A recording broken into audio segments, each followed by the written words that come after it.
Kehidupan di dunia ini penuh dengan tantangan dan kesulitan.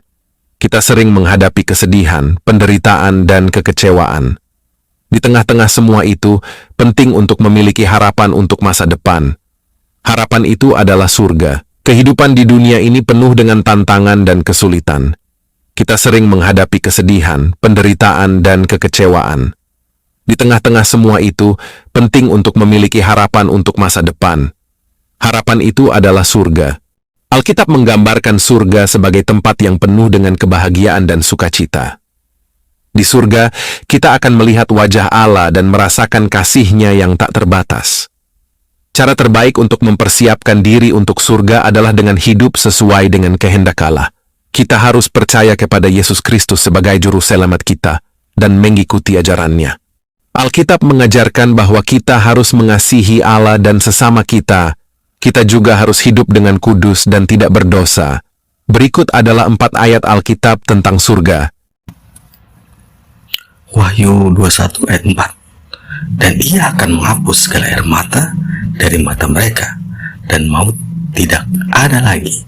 Tidak akan ada lagi perkabungan atau ratap tangis atau duka cita, sebab segala sesuatu yang lama itu telah berlalu. Ayat ini menggambarkan keadaan surga, tempat orang-orang percaya akan hidup selamanya bersama Tuhan di surga. Tidak akan ada lagi air mata, kematian, kesedihan, ratapan, atau duka cita. Semua penderitaan dan masalah duniawi akan berakhir.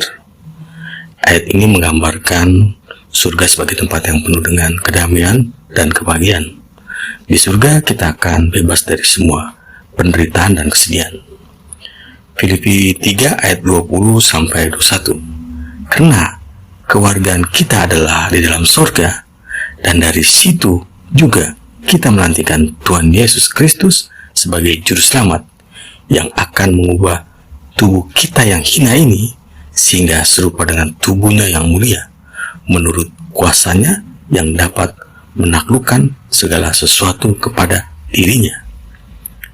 Kewargaan negara kita di surga.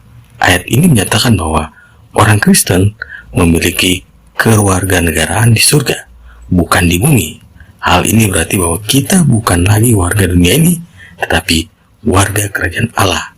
Kita hidup di dunia ini sebagai orang asing dan pendatang, dan kita memiliki tujuan yang lebih tinggi daripada hanya sekedar menikmati hidup di dunia ini. Kedatangan Tuhan Yesus Kristus sebagai juru selamat. Ayat ini juga menyatakan bahwa kita menantikan kedatangan Tuhan Yesus Kristus sebagai juru selamat. Kedatangannya akan menjadi akhir dari zaman ini dan awal dari zaman baru. Pada saat itu, kita akan diubah menjadi serupa dengan tubuhnya yang mulia. Kedua hal ini saling berkaitan. Karena kita memiliki kewarganegaraan di surga, maka kita menantikan kedatangan Tuhan Yesus Kristus sebagai juru selamat. Kedatangannya akan membawa kita ke rumah kita yang sejati, yaitu surga. Yohanes 14 ayat 1-3. Janganlah gelisah hatimu, percayalah kepada Allah, percaya juga kepadaku. Di rumah Bapakku banyak tempat tinggal. Jika tidak demikian, tentu aku mengatakannya kepadamu, sebab aku pergi ke situ untuk menyediakan tempat bagimu. Dan apabila aku telah pergi ke situ dan telah menyediakan tempat bagimu, aku akan datang kembali dan membawa kamu ke tempatku, supaya di tempat di mana aku berada, kamu pun berada. Ayat ini mengajarkan bahwa Yesus Kristus telah mempersiapkan tempat bagi kita di surga. Dia akan datang kembali untuk membawa kita ke tempat itu. Ayat 1, Yesus memulai dengan menyapa kekhawatiran para murid, mendorong mereka untuk memiliki iman kepada Allah dan kepadanya sendiri. Hal ini menjadi dasar untuk pesan yang menenangkan tentang masa depan. Ayat kedua, dia menyebutkan banyak kamar di rumah Bapaknya, menyiratkan kelimpahan ruang dan kesempatan bagi mereka yang mengikutinya. Citra ini menimbulkan rasa memiliki dan rumah masa depan di luar keterbatasan duniawi. Ayat ketiga, Yesus berjanji untuk kembali dan membawa mereka ke tempat aku berada, menunjukkan pertemuan kembali di masa depan di tempat tinggal surgawinya sendiri. Jaminan langsung ini menawarkan harapan dan kepercayaan diri meskipun dia meninggalkan mereka secara fisik. Matius 7 ayat 21-23. Bukan setiap orang yang berseru kepadaku, Tuhan, Tuhan, akan masuk dalam kerajaan surga, melainkan dia melakukan kehendak Bapakku yang di surga. Pada hari terakhir, banyak orang akan berseru kepadaku, Tuhan, Tuhan, bukankah kami bernubuat demi namamu dan mengusir setan demi namamu dan mengadakan banyak mukjizat demi namamu juga? Pada waktu itulah aku akan berterus terang kepada mereka dan berkata, aku tidak pernah mengenal kamu. Nyala daripadaku, kamu sekalian pembuat kejahatan. Dalam Matius 7 ayat 21-23, Yesus Kristus mengajarkan bahwa keselamatan tidak hanya sebatas pengakuan iman kepadanya, tapi juga disertai dengan perbuatan. Pada ayat 21, Yesus menegaskan bahwa tidak semua orang berseru kepadanya, Tuhan, Tuhan, akan masuk ke dalam kerajaan surga.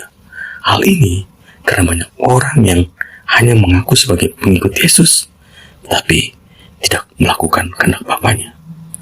Pada ayat 22-23, Yesus menggambarkan bagaimana orang-orang yang mengaku sebagai pengikutnya akan ditolak pada hari penghakiman. Mereka akan berkata kepada Yesus, Tuhan, Tuhan, bukankah kami bernubuat demi namamu dan mengusir setan demi namamu dan mengadakan banyak mukjizat demi namamu juga? Namun, Yesus akan berkata kepada mereka, aku tidak pernah mengenal kamu. Nyala daripadaku, kamu sekalian membuat kejahatan. Arti ayat ini adalah bahwa keselamatan tidak hanya sebatas pengakuan iman, tetapi juga harus disertai dengan perbuatan. Perbuatan yang maksud adalah perbuatan yang sesuai dengan kehendak Bapa, seperti mengasihi sama, menolong orang yang membutuhkan. Kita hidup sesuai dengan perintah-perintah Allah.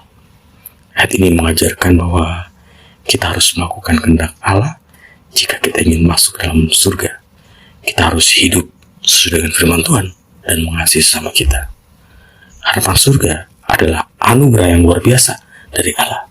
Harapan itu memberi kita kekuatan untuk menghadapi tantangan dan kesulitan hidup di dunia ini. Terima kasih sudah menonton video ini. Jangan lupa untuk like, subscribe. Tuhan Yesus memberkati kita semua. Amin.